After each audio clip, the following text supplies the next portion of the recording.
Jasage de jeu de rôle en ce dimanche matin qui vous répond à coup critique, oui. Et la question est comme demandée par quelqu'un d'autre. Je suis pas un connaisseur de l'équipe de coup critique, tu sais. Mais je sais qu'il y a plusieurs collaborateurs, tu sais. Puis il y en a un que c'est pas sa job de faire les questions. C'est lui qui a pogné le contrat cette semaine. Fait que voici ce qui arrive avec ça. C'est il faut lui expliquer, décrire quelque chose, quelqu'un qui n'a pas servi à la bonne affaire. Tu comprends? Ou non, en tout cas, quelque chose que les joueurs ont pensé que le maître n'avait pas pensé, mettons. Tu sais. Puis nous autres, c'est qu'on était épais. Pas vrai? Check bien ça. On a trouvé un scroll of turn stone to flesh pour dépétrifier quelqu'un, tu sais.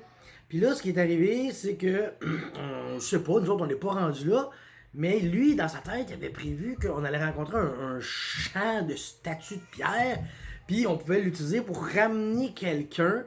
Ça nous aurait fait comme un follower, quelqu'un qui nous aide à faire l'aventure, tu sais. Mais non, nous autres, trop pressés. On arrive dans une pièce, puis c'est comme. Il nous explique que la pièce, c'est comme une grosse pièce en vitre, tu sais. Puis qu'au centre, au sol, il y a comme des grosses pierres un peu n'importe comment, tu sais, mais il y en a, là, tu sais, il y en a de la pierre. Puis il y a un château de pierre posé là-dessus. Puis il a l'air d'être.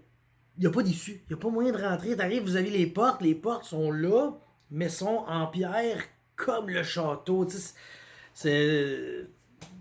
Imaginez comme que le château il est plein. T'sais. Là, nous autres, on sait pas quoi faire. On veut rentrer dans le château. Pis tout. Fait que, on a pris le scroll et on a fait Turn Stone to Flesh. Fait qu'on a transformé le château de pierre en château de chair. Et on s'est mis à varger dedans pour pouvoir passer à travers. Pour essayer de trouver une porte et rentrer dans le château. C'est dégueulasse. Pour vrai, quand tu y penses, c'est dégueulasse. Là. T'as un château, mais il était pas immense. Là, le château, je pense qu'ils nous avaient décrit ça comme 10 pieds de haut, puis 10-12 pieds de long. Puis c'était pas un château comme. En tout cas, peu importe. Tout ça pour dire que nous autres, on l'a transformé en chair. Puis là, on a vargé dedans avec nos armes pour passer à travers. Puis on va bien trouver une entrée ou une. T'sais. Finalement, on a comme passé au complet à travers. Pour se rendre compte finalement que le château de pierre, il est plein. C'était que de la pierre, genre. Il n'y avait pas de porte, de fenêtre, il y avait pas, tu peux pas rentrer dedans. Puis là, on est sorti. Puis dans un débriefing avec le maître, tu sais, il nous a dit ouais, mais c'était comme un château que tu mets dans les aquariums.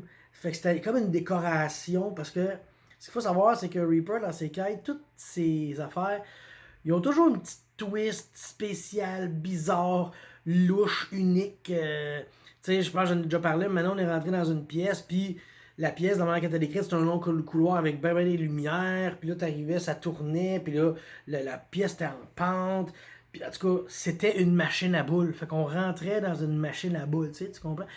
Fait que ces pièces, ils ont toujours de quoi de bizarre, puis celle-là, c'était juste un aquarium vide.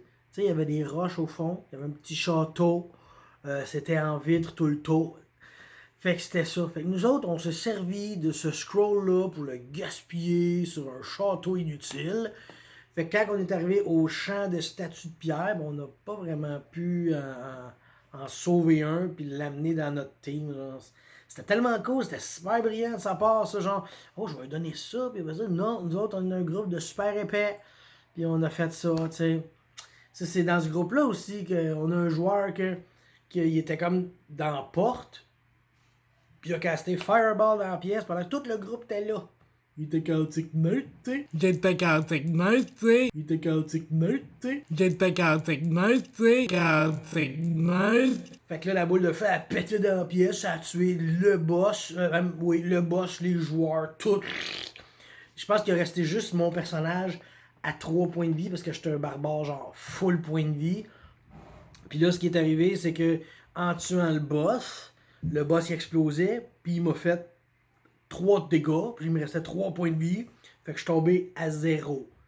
Fait que là, dans Donjon Dragon, deuxième édition avancée, tu gagnes un point de vie par jour. Là. Fait que là, j'ai comme été inconscient 24 heures. Puis là, je me suis relevé le lendemain matin à 1 point de vie, tu sais. Fait que c'était ça, notre groupe. C'était une petite gang d'épais. ceux qui veulent le savoir, mon bonhomme a un point de vie, je suis parti, parce que là, le boss était mort. J'ai pris le loup, je suis allé au village, j'ai parlé avec le gars qui nous avait confié la mission. Il dit ah, j'ai peut-être quelque chose, mais ça serait vraiment unique. Je peux vous donner un souhait qui va vous ramener juste avant cette boule de feu fatidique-là. Fait que j'ai fait d'accord. Fait que je suis revenu 5 secondes avant la boule de feu. Puis j'ai dit sortez tout de la pièce. Fait que là, tous les joueurs, on est sortis de la pièce. Le mage a cassé Fireball. J'ai kické le mage dans le dos. Puis j'ai fermé la porte. J'ai dit ta Fireball, mange-la tout seul. Puis il a roulé comme de la merde. Fait qu'il a survécu à sa Fireball. Fait que là, j'ai eu l'air du méchant. Bon, ben, c'est ça qui est ça. Fait que on se revoit très bientôt. Goodbye.